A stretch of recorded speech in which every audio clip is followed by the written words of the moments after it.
Welcome, ladies and gentlemen, Jedi and Sith, and all types of gamers. I am the Grand Admiral of the free-to-play fleet here at the Galactic Empire, where our farms are never completed on time and we've never spent a dime. Today, I'd like to present a new series that I'm going to be doing. It's going to be called Honestly Games. Over this last semester, I played a bunch of games and wrote journals on them, and so some of them are going to be very in-depth. Some of them are going to talk a lot about the story and how the mechanics support it.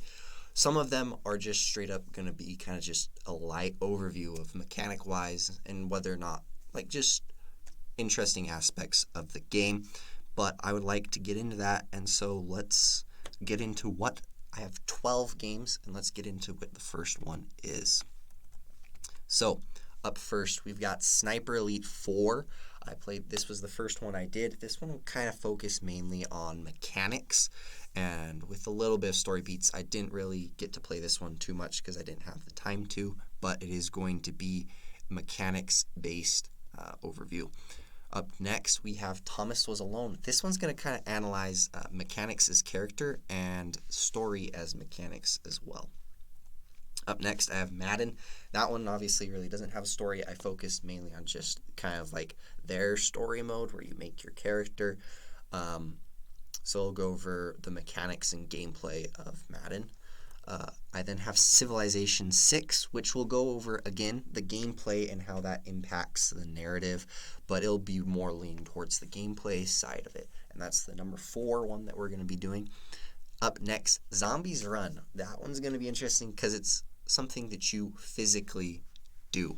You are running while audio is playing, and so it's kind of a good encouragement to get out and exercise, and we'll address the pros and cons of Zombies Run.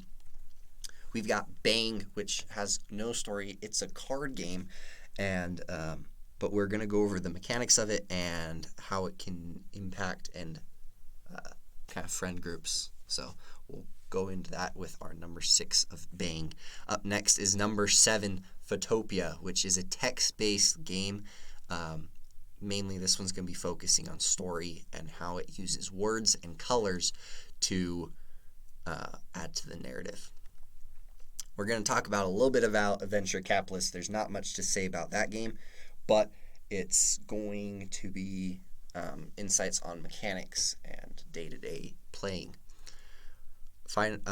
Our number 9 is going to be Resident Evil 2, which is going to delve into horror elements and how it's used within puzzle games, and also puzzle and horror and how those mix together, compared to our number 10, which is Phasmophobia.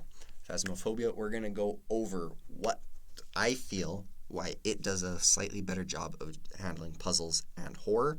Obviously, it doesn't have story, so it's going to be focusing more on mechanics, while Resident Evil 2 will have story, mechanics, and puzzle and horror.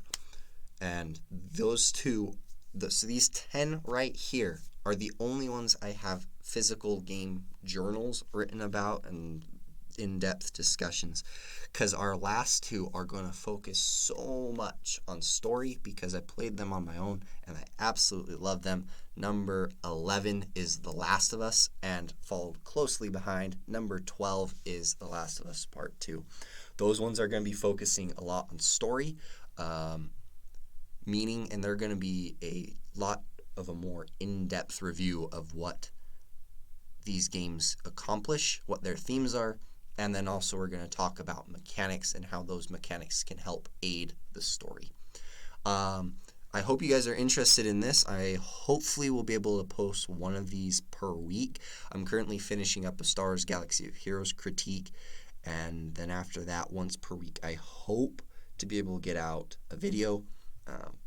It's like Sniper Elite 4 should come out next week if everything goes according to plan. Hope you're interested, and as always, this has been the Grand Admiral and end transmission.